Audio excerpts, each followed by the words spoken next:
Bonjour les gens, je suis avec Twin, comment ça va? Salut, ça va bien et toi? Ça va très très bien. Alors aujourd'hui ça va être une journée assez intense puisque nous aurons plus de jeux, plus d'épreuves que le tournoi dernier qui était déjà assez tendu. Ça va être une journée très chargée. Il y aura sans doute donc un petit peu moins d'interviews. Il y aura plus de jeux. Ce sera pas forcément pour le déplaisir des gens. Donc déjà en guise d'introduction, Twin, est-ce que tu peux nous présenter ce tournoi qui a lieu quand même dans le cadre de l'Ultime Décathlon saison 2? Qu'est-ce que c'est que cette saison 2? Qu'est-ce que c'est que l'Ultime Décathlon? Alors l'Ultime Décathlon, c'est un challenge de speedrun sur 10 jeux. Du coup, vous avez eu la liste des 10 jeux dans l'intro. On a du Deadcore, du DuckTales, du Spelunky, du Super Monkey Ball, du Metroid Zero Mission, sur lequel on met l'accent en ce moment. Et ensuite, nous avons aussi du Towerfall Ascension, du Ninja Gaiden 2, du Portal, du Doom 2 et du Gremlins 2. Et on a un grand nombre de joueurs qui sont inscrits, 100 speedrunners au moins. Et les inscriptions sont encore ouvertes si vous voulez nous rejoindre, qui s'entraînent du coup sur ces 10 jeux. Avec des PB très impressionnants, des meilleurs Ouais, ouais. temps vraiment de folie. Et du coup, dans le cadre, assis sur un grand nombre de runners, on organise des tournois toutes les semaines. Et aujourd'hui, du coup, on a un format très dense avec beaucoup de jeux. Est-ce que tu peux nous en dire un peu plus sur ce qu'on va Alors faire aujourd'hui? aujourd'hui, ce tournoi, donc il y a un petit arbre évidemment qui est préparé pour chaque tournoi. Nous aurons 4 tours, un premier tour de sélection comme toujours. Alors tour de sélection, c'est quoi? Il n'y a pas de limite au niveau de l'inscription. Il peut y avoir 25, 30, 100 runners. Imaginons aujourd'hui, nous avons 25 runners à peu près. Donc ce premier tour de sélection se fera sur DuckTales, qui est quand même le jeu le plus simple a priori à appréhender, à apprendre dans le cadre du décathlon. En tout cas, c'est le plus simple des 10. Du coup, c'est le plus serré car même les bons joueurs pourraient ne pas se qualifier. C'est pour ça que ce jeu court, dense et assez intéressant en guise de premier tour. Les 16 premiers se qualifieront pour le second tour, donc les quarts de finale d'une certaine manière. À partir des quarts de finale, nous aurons 2 jeux. Super Monkey Ball, Spelunky pour les quarts de finale. Pour ces quarts de finale, 8 personnes seront qualifiées pour les demi-finales où nous aurons Deadcore et de nouveau DuckTales. 4 personnes se qualifieront pour la finale où nous aurons Super Monkey Ball et Metroid. Alors, ce qui est particulier pour le tournoi d'aujourd'hui, contrairement au tournoi qu'on a fait la semaine dernière ou les tournois qu'on a fait les semaines encore d'avant, on n'a pas testé ce système. Donc, on a abandonné, il n'y a pas de système de poule cette fois-ci, et surtout, il n'y a pas de score qui se cumule de tour à tour. C'est-à-dire que quand vous êtes en quart de finale, on va tenir compte évidemment de votre score sur Super Monkey Ball et Spelunky, et le cumul de ce score donnera, les gens se qualifieront ou pas. Mais par contre, par exemple, en demi-finale, nous ne tiendrons pas compte des scores faits sur les jeux en quart de finale. Et a fortiori, nous ne tiendrons pas compte des scores faits en sélection. Donc chaque tour sera extrêmement dense puisqu'on repartira à zéro et il faudra prouver sa valeur, il faudra faire un bon score. Et là, on verra ce que dans ce format-là, les meilleurs vaudront. Parce que je pense que c'est un format peut-être un peu plus ouvert, avec peut-être un peu plus de surprises. Alors, pour que vous puissiez comprendre un petit peu comment ça fonctionne, Twin, est-ce que tu pourrais nous détailler le système de points? Évidemment, chaque jeu a une note, un système de points noté sur en deux moitiés. La première moitié, c'est la complétion. Du coup, on estime est-ce que les gens ont fini le jeu dans les temps. Donc ça, c'est 100 points si vous finissez dans le temps imparti, 50 points si vous ne faites que la moitié dans les temps impartis, 33 points si vous faites que le premier tiers, etc. Et on donne aussi une note de speedrun, du coup, sur 100 points aussi. Si vous atteignez le temps étalon, donc le temps, l'arrondi du record du monde, donc pour vous donner une idée, c'est 7 minutes 30 sur DuckTales. Si vous atteignez ce temps-là, vous avez 100 points de speedrun. Et ensuite, même fonctionnement, si vous faites si vous, c'est 50 points si vous faites un temps au milieu entre le temps par défaut et cet étalon, etc. Du coup, ça donne c'est très linéaire cette note de speedrun, donc chaque seconde gagnée vaut autant de points, qu'elle soit très facile à gagner ou non, tout proche du temps par défaut ou très difficile à gagner, tout proche du record du monde. Donc on encourage vraiment les gens à, à faire leur meilleur temps possible et que tous les gens sont notés sur un score équivalent, hein. Ça nivelle vraiment le score, la performance de speedrun. Et du coup, chaque jeu noté sur 200 points. Du coup, une épreuve où on va cumuler par exemple Spelunky et Super Monkey Ball. Les joueurs auront un score maximum de 400 points, 200 points pour Super Monkey Ball et 200 points pour Spelunky. Alors, Pour DuckTales, excuse-moi de te couper, pour vous donner une idée, on a Devil Tifa qui a un PB qui vaut 202 points, mais les joueurs sont tous très resserrés entre 200 et 190 points, donc chaque point vaut énormément et va compter de façon très importante pour les qualifications. on a fait un petit sondage. Je vous invite d'ailleurs à aller voter parce qu'on vous demande toujours de vous exprimer sur le joueur favori. Alors, qu'est-ce que ça veut dire joueur favori? J'en ai aucune idée parce que c'est soit le joueur du cœur, le joueur qu'on veut voir gagner, ou le joueur qu'on pense qui va gagner. Quoi qu'il en soit, aux surprises, c'est donc le 5e tournoi que nous faisons, 2e sur Gaming Live, et pour la 5e fois consécutive, c'est The Professional qui gagne les sondages. Donc Brother Main, encore une fois devant Tifa. Donc Tifa est l'éternel 2e des sondages. Mais quoi qu'il en soit, Brother Main, nous allons l'interviewer, nous allons prendre quelques mots pour voir comment il se comment il est aujourd'hui, en quelle forme? Parce que rappelez-vous, la semaine dernière, ça a été un tournoi assez difficile pour Bro, qui était favori et il n'était pas allé très très loin. Il avait raté son Super Monkey Ball, alors que normalement il a un bon temps. Comme quoi les races, s'il y a beaucoup de variance, c'est ça aussi c'est pour ça que c'est drôle, c'est qu'il y a des accidents, on prend des risques, on fait des erreurs d'input, de décision, etc. Et Bro, bien que bon joueur, ne s'était pas qualifié. Donc peut-être qu'il est plus en forme aujourd'hui, plus confiant, plus serein, d'autant qu'il a beaucoup grindé cette semaine.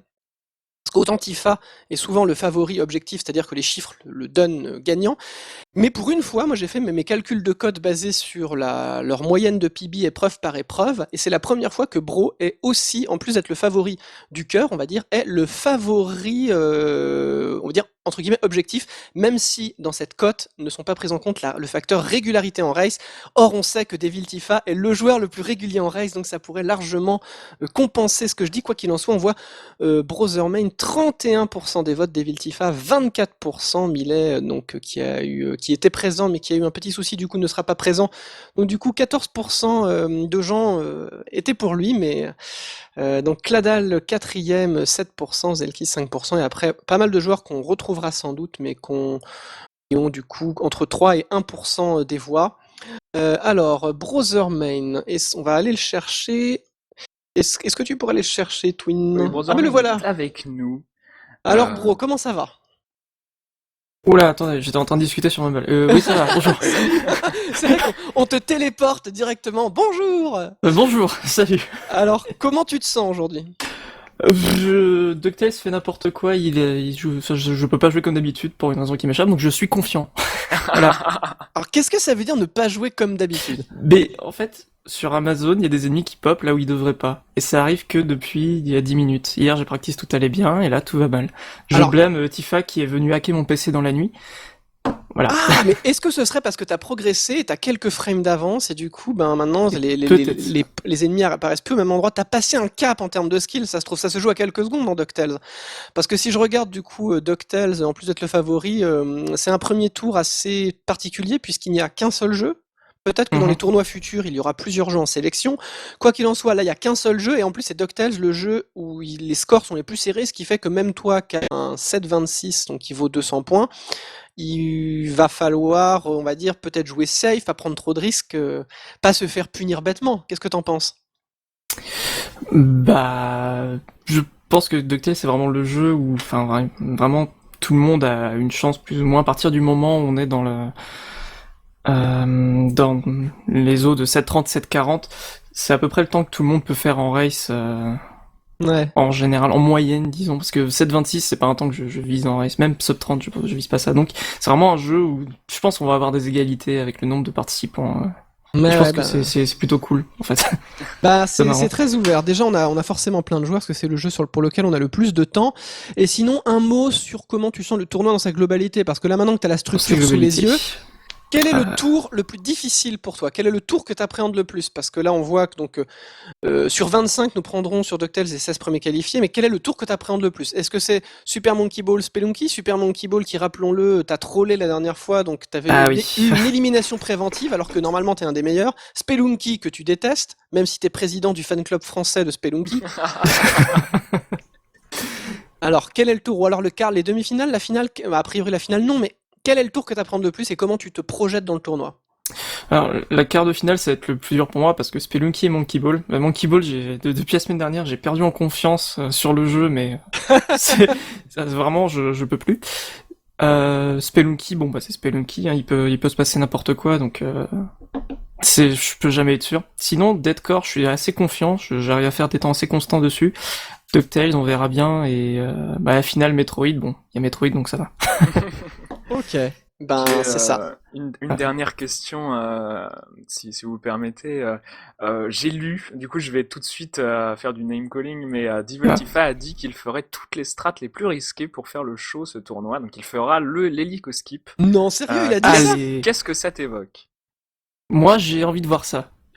Moi ça m'évoque peut-être une victoire potentielle, parce que Tifa, le mec on l'a vu faire une mauvaise race genre une fois, parce qu'il fait tout le temps les safe strats et tout, et là je pense qu'aujourd'hui ça va être un peu différent du coup, si jamais il tient sa parole. J'espère qu'il va tenir sa parole.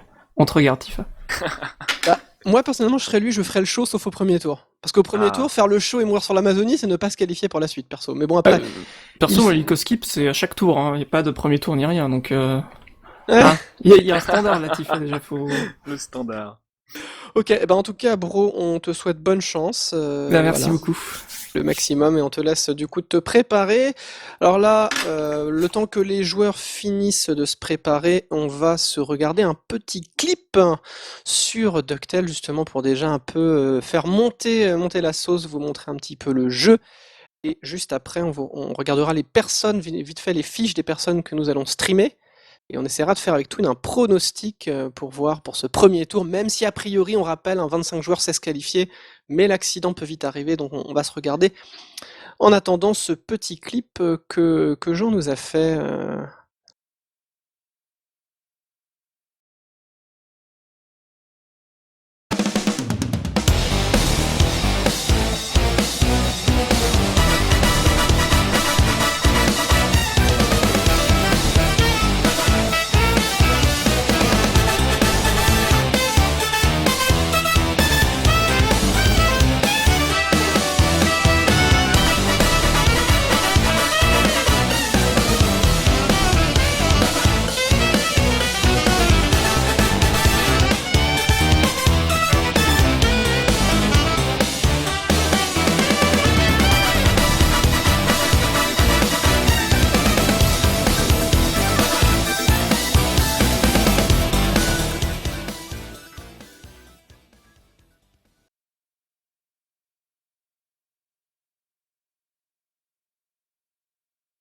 Alors, nous allons bientôt attaquer ce premier tour, mais avant cela, on va quand même regarder la fiche des personnes que nous allons streamer. Alors évidemment, nous retrouvons Brother Main, The Professional, qui sur DuckTales, comme nous l'avons dit, a un 7,26, 200 points, se sent plutôt confiant aujourd'hui. Je pense qu'il ne va pas faire le show, il va jouer plutôt des safe strats, car on l'a vu faire le malin et faire le show, ce qui en soi est vraiment une vertu, mais ça ne marche pas toujours en race, hein, comme on a pu le remarquer un certain nombre de fois, donc un seul tour, un seul jeu, 7,26, un joueur plutôt régulier quand il ne fait pas le show en tout cas.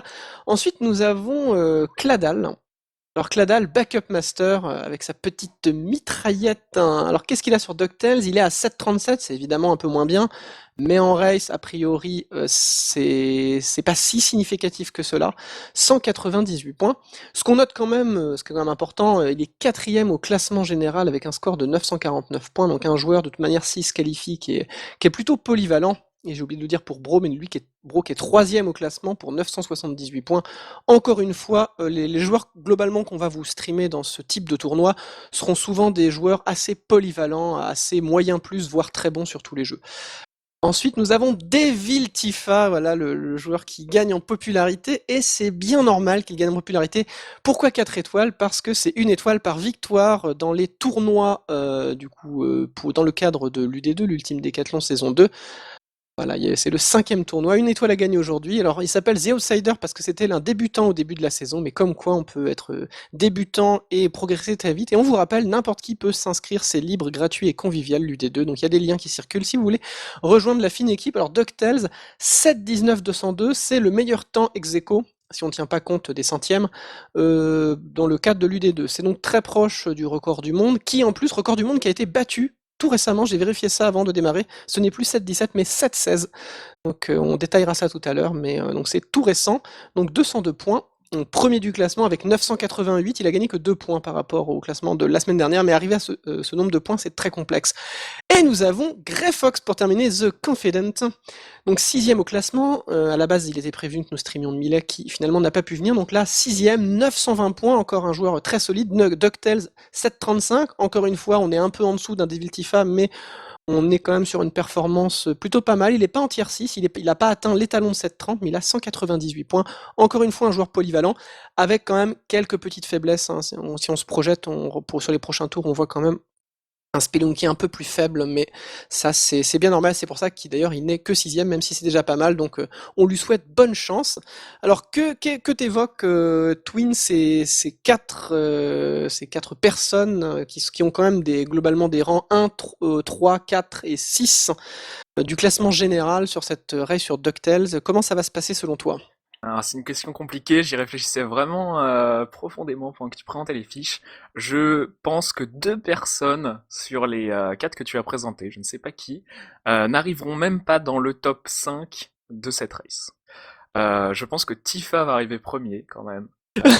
Et Naruto Seb, voilà, donc c'est quelqu'un qui est très très très solide sur DuckTales, un runner de Mario Kart Double Dash à l'origine, va arriver dans le top 4. Mais je pense qu'on va avoir, voilà. Ensuite, l'autre truc que je dis souvent sur DuckTales, c'est qu'il y a 10% d'accidents. Donc nous avons 26 runners. Je pense que 3 personnes vont, 3 ou 4 personnes vont mourir dans leur run sur DuckTales aujourd'hui. Mais voilà. Et en fait, comme on vous montre de façon un peu arbitraire le top 4 de ce tournoi, mais plein de gens ont des temps très similaires, voire plus rapides que Cladal, qui est le moins bon de ce top 4 aujourd'hui. Donc beaucoup de surprises, je pense. Mais est-ce que pour les 4 personnes que nous avons streamées, hein, là on rappelle on a 25 personnes et on prend les 16 premiers, est-ce que tu penses qu'il pourrait y avoir carrément un accident de telle sorte que une de ces 4 personnes ne va pas se qualifier? Non, je pense vraiment que les 4 personnes qu'on a montrées vont se qualifier. J'ai un grand espoir personnel sur Grey Fox depuis le début de ce décathlon. Et je suis convaincu que les 4 personnes qu'on a montrées là seront dans le top 16 Ouais, aujourd'hui. mais Grey Fox, qui est globalement un bon joueur, sa seule appréhension c'est Spelunky. C'est donc le tour d'après. Donc je pense qu'il a plutôt confiance sur ce premier tour, mais les quarts de finale vont être durs psychologiquement pour lui. C'est les 2 jeux qu'il déteste le plus, je crois. Mais une fois passé les quarts, il devrait être vraiment redoutable. Et ben nous allons assez vite lancer cette race, quoi qu'il en soit. Nos joueurs sont prêts, tout le monde est dans les starting blocks. Sous peu, ça va commencer. Alors, avant que ça commence, quelques mots quand même, parce que c'est vrai que nous, on est vraiment la tête dans le guidon, on commande des races toutes les semaines. Qu'est-ce que c'est que DuckTales en quelques mots? Alors c'est vraiment un jeu sur NES, un jeu de plateforme, avec un gameplay assez épuré, hein. On déplace notre personnage, on fait des sauts, on a un petit bouton pour faire des coups de canne, et ce même bouton, quand on est en l'air et qu'on appuie en plus sur bas, nous permet de faire le pogo. C'est en gros notre personnage qui et rebondit sur la canne, ça permet de rebondir différemment sur le sol, ça permet de tuer des ennemis, car contrairement à Super Mario Bros, quand on saute sur les ennemis sans le pogo, évidemment, on perd des points de vie. Donc il faudra faire attention. Un jeu qui avait quand même une petite originalité, je sais pas ce que t'en penses Twin, mais il y a quand même plusieurs niveaux. Moi j'adore ces jeux un petit peu à la Mega Man 2, où on peut quand même choisir son niveau. Moi quand j'étais gamin, ça m'a laissé plutôt un bon souvenir, je sais pas pour toi même. C'est un jeu moi enfin que j'avais quand j'étais petit, du coup j'aimais bien, mais ça m'a beaucoup perturbé parce que moi j'ai grandi, enfin mes premiers jeux c'était plus du linéaire, j'avais pas Megaman, et du coup c'est un jeu qui avait cette aura particulière pour moi effectivement, qui permet un peu de niveler la difficulté. On peut s'entraîner sur les niveaux qu'on veut, parce que quand on a Game Over, ça annule toute la progression, hein, donc ça recommence au début, il n'y a pas de continu, mais on devrait pas voir de Game Over aujourd'hui en race. Bah, surtout que rappelons, c'est le 80% easy, donc easy on prend 2 fois moins de dégâts par rapport au hard, donc en général on peut se permettre de faire des stratégies très agressives, c'est ça sans doute la différence, on va dire, notamment en race, c'est que souvent en race on joue plus prudent, mais en easy, vu les dégâts qu'on prend, on va voir toutes les stratégies agressives de la part des bons joueurs, je pense en tout cas, notamment contre les boss qui sont l'élément à la fois le plus facile et le plus technique de DuckTales. C'est-à-dire, tuer un boss en soi c'est simple, mais les tuer vite c'est souvent ça qui fait la différence, parce que t'en penses entre les bons joueurs et les mauvais joueurs, c'est les 2 hits, c'est les early cycles, c'est toutes ces choses-là. Bah, c'est de la lecture de pattern en fait, c'est le vrai seul moment où il faut s'adapter vraiment au comportement du boss, parce que c'est le moment un peu aléatoire de la run. Donc on va voir comment ça se passe, les gens vont sans doute commencer par The Moon, l'ordre n'est pas imposé mais il est recommandé pour la race qu'ils suivent l'ordre classique. Alors, sauf Grey Fox, qui a l'air décidé de commencer par les African Means, donc... Ou alors simplement, il a pas mis... il va sans doute, il a un petit peu de retard, il va essayer de se mettre sur The Moon. Alors globalement, on va vous expliquer le chronomètre, car c'est un jeu Commencer dans 2 excessivement secondes. dense. Ça devrait commencer sous peu. Ce chronomètre qui va donc déterminer le temps de l'épreuve. L'étalon est à 7,30, c'est-à-dire, comme le disait Twin, 7,30, ça va faire 200 points. Et les joueurs ont 15 minutes, et c'est parti. Alors ça pogote évidemment beaucoup, hein. The Moon, on rentre en pogo, c'est la strat. Il faut le savoir, sinon on perd beaucoup de temps, mais une fois qu'on le sait, on le fait et c'est pas dur. Je pense que le plus difficile entre guillemets dans DuckTales, c'est bien d'apprendre à différencier, choisir si on fait un pogo ou un saut normal. C'est vraiment complexe et on va voir bientôt le premier skip. Oula, ça va vite. Alors attention, le Moonskip donc, qui passe pour tout le monde de façon assez propre. Ah, Grey Fox en difficulté. Ce Moonskip, il faut aller rechercher le petit canard Minator, le faire sauter par-dessus ce trou. C'est encore pendant que raté. les 3 autres joueurs du coup sont sur le rat déjà. Rat, boss très aléatoire, alors que voilà, Grey Fox tranquillement passe à travers le mur vert. Alors on rappelle 2 choses quand même pour les boss, c'est que c'est valable pour le rat, c'est valable pour les autres boss, mais les boss quand ils sont en frame d'invulnérabilité, donc que notre personnage ne se déplace pas horizontalement, le boss ne nous fera pas de dégâts. Ça se voit, c'est que très souvent on va voir le joueur faire des pogos sur place. Et surtout, ce qui est important pour ce boss là particulièrement, c'est de bien doser entre les pogos qui vont haut et les pogos qui vont bas, et pour ça, faut juste appuyer plus ou moins longtemps sur le bouton, faut doser, pour essayer justement de le toucher et de faire des hits. Et j'espère que Grey Fox va rattraper son petit retard hein, quand même. Mais tout est possible. L'Amazonie, c'est peut-être le niveau de l'accident. C'est le niveau le plus dur du jeu, donc faut rappeler qu'on joue en easy, du coup on est assez permissif sur les hits qu'on peut prendre, on a 2 fois plus de points de vie qu'en normal. Alors c'est marrant parce qu'il y a 2 stratégies, Tifa n'a pas pris l'invulnérabilité, d'autres l'ont pris, ça fait gagner, c'est une petite seconde, et là on va voir, il y a 3 strats, B-skip, hélico-skip ou... Ok, alors Tifa déjà... qui rate son hélico-skip du coup, qui fait une backup B-skip. On va voir Brotherman qui fait l'hélico-skip, et oui, c'est bien joué. Et du coup, Cladal qui fait le B-skip, et Grey Fox qui va y arriver dans quelques instants. Mais du coup, regardez, Bro rattrape significativement Devil Tifa. Ouais, mais c'est l'hélico-skip, c'est risqué, mais normalement c'est une technique de grind plus, parce que ça permet... Il faut la faire si on veut tenter un record du monde. Et en race, en général, les gens la font pas, parce que il faut savoir que dans ce jeu-là, on recommence au début du niveau, donc c'est une perte sèche. Alors, voilà, normalement, on devrait avoir des combats de boss très très propres, et il se trouve paradoxalement que je trouve, moi, que c'est vraiment un des boss les plus simples, mais je trouve que la fast strat sur le boss est pas forcément évidente. On peut prendre plein de dégâts, donc faut arriver quand même avec plein de vie, je sais pas ce que t'en penses, mais... Elle dépend beaucoup du pattern que donne le boss, voilà, ça s'est très très vite passé pour Devil Tifa, Brotherman et Cladal, alors que, regardez Grey Fox qui se met dans le coin et voilà, qui va pas bouger, et c'est pas passé pour lui, mais c'est vraiment ça le concept de la fast strat. Et du coup, ça va vraiment dépendre de ce qu'il fait, alors qu'on attaque la Transylvanie. Transylvanie que nous verrons 2 fois, hein, pour ceux qui connaissent le jeu évidemment, c'est une zone... On y va une première fois et on y retournera, donc ça c'est une zone, on la fait beaucoup en général. Zone un peu limbieratique, donc évidemment quand les joueurs connaissent la route, ils n'y paraissent pas, mais les miroirs téléportent à des endroits différents. Pas mal de chemins, et surtout voilà, il faut passer dans le mur par ce chemin caché pour trouver le boss. Donc ce petit couloir avec les fantômes où il faut bien manipuler les ennemis en fonction des différentes hauteurs de saut. Et là on arrive sur Mystique qui est le boss le plus aléatoire, le plus RNG, avec sa fameuse hauteur, et très très bien joué de la part de Tifa qui réussit du coup son hit avant qu'elle prenne de la hauteur, parce que quand elle est très très haute, on ne peut pas la toucher. Quand elle est à mi-hauteur... Oh, Bro qui l'a touché 2 fois pour te contredire à hauteur maximum du coup. Ah putain, et du coup qui finit avant Tifa.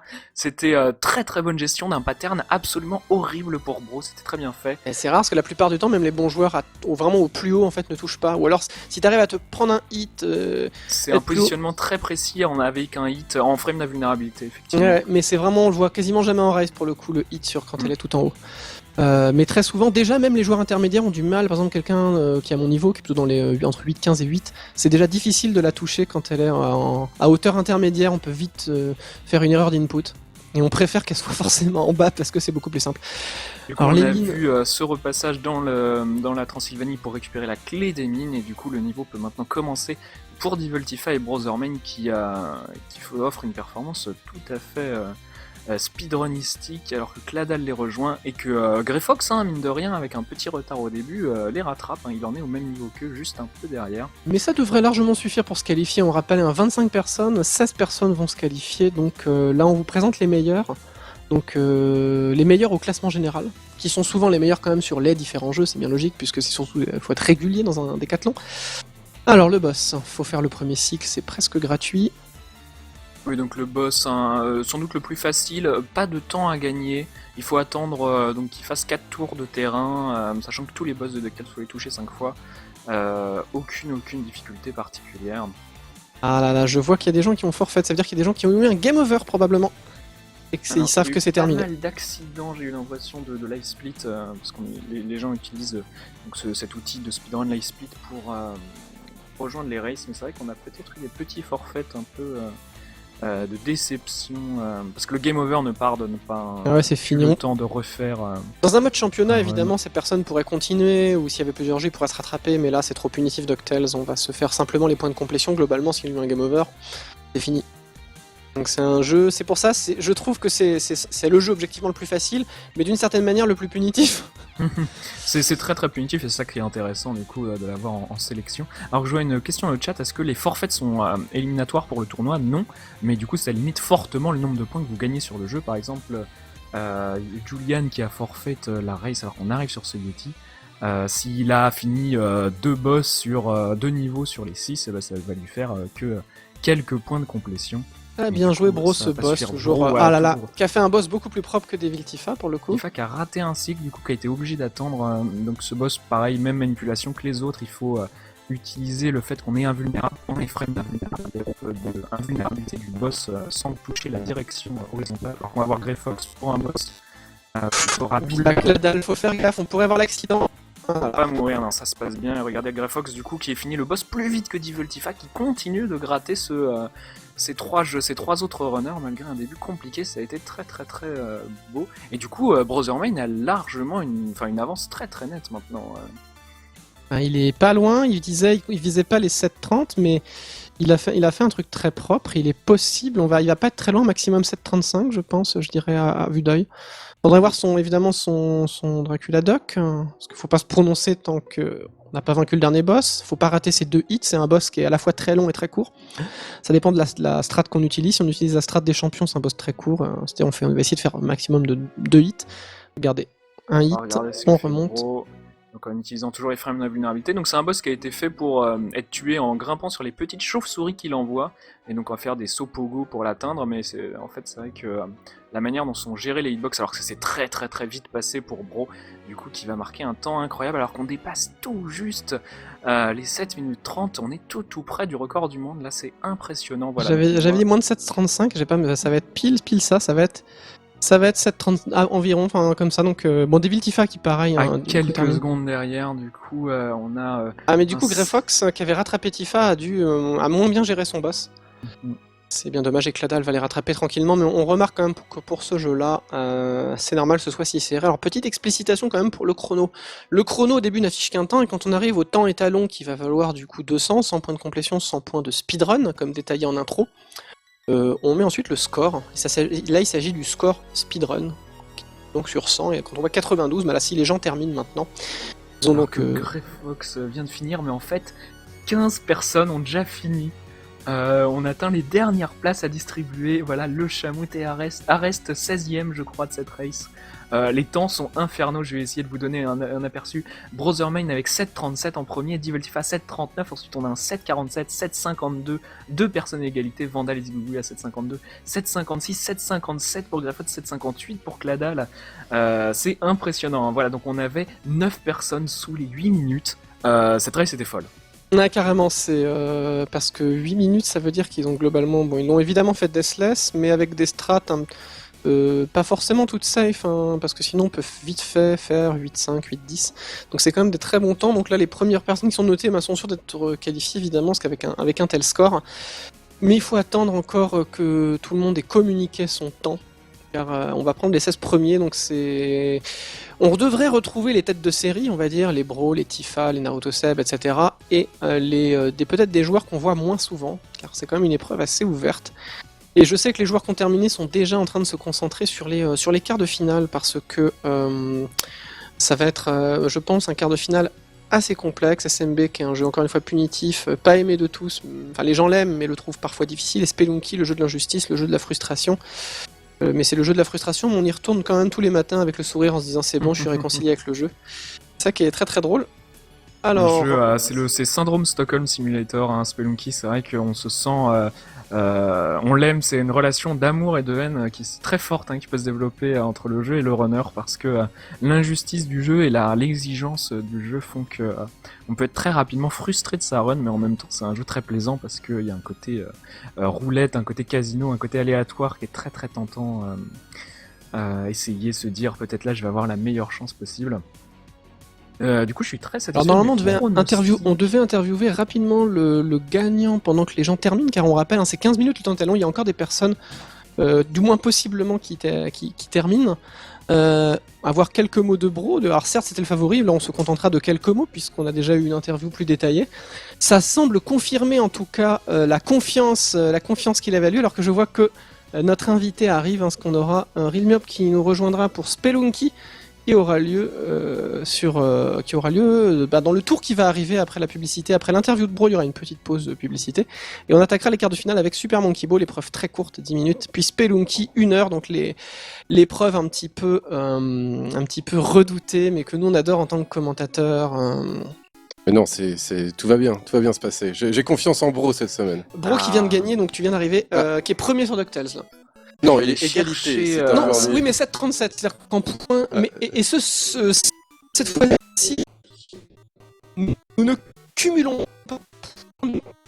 Bro, une grosse perf. On peut tout terminer 0. Donc, Alors que Ah. Rumble a des difficultés, est-ce que... J'ai l'impression qu'on est en train de perdre Monsieur Cœur de Vandale. Je vais aller... Ouais. Donc, vous avez vu Realmiop arriver qui va nous aider à commenter Spelunky. Du coup, je vais aller chercher Brothermain tranquillement. Le temps que CDV et Realmiop règlent leurs problèmes. Monsieur Brothermain, vous revoilà. Revoilà. Qu'est-ce qui s'est passé dans cette race incroyable où tu finis 2 secondes devant Divoltifa? Il a raté son hélico-skip. Voilà. Mais t'étais encore derrière lui juste après l'hélico-skip, il me semble. ah bon. Mais ça, du coup, voilà, CDV qui continue à avoir des difficultés, on Ouais. s'excuse. La robotisation. La robotisation, voilà. Mais du coup, est-ce que ça t'a remis en confiance pour le prochain tour? Un peu, ouais. Tifa est battable. c'est une libération. Hein. On peut battre Tifa, c'est pas un robot. C'est bien de se dire ça un peu. Ça fait du bien. Mais c'est une des premières fois hein, que Tifa cède sur DuckTales. Du coup, tes inquiétudes par rapport au pop d'ennemis différentes d'habitude se sont estompées. A priori, oui. Je sais pas. Le jeu m'a fait une frayeur avant la race, puis là, ça s'est bien passé, donc bon. Voilà. J'ai une mystique affreuse que j'ai quand même réussi à gérer, et ça, franchement, je suis un peu surpris que j'ai réussi à faire ça. C'est vrai que tu l'as touché le plus haut possible. 2 fois. En un combat, j'ai jamais fait ça. Ok. Du coup, on va se lancer une petite page de pub. J'espère qu'on va pouvoir récupérer notre couple de commentateurs préférés. Et bonne chance du coup, Brothermain. Un dernier mot Merci. peut-être sur Super Monkey Ball. Voire du 11. Je sais pas si je vais tenter le 11 là du coup, mais j'espère que je vais pas me faire trop rouler cette fois. Ok. Mais bon courage en tout cas. Petite page de pub. Le temps que nos runners se préparent pour Super Monkey Ball et Spelunky. À tout de suite. À tout de suite. Que vous nous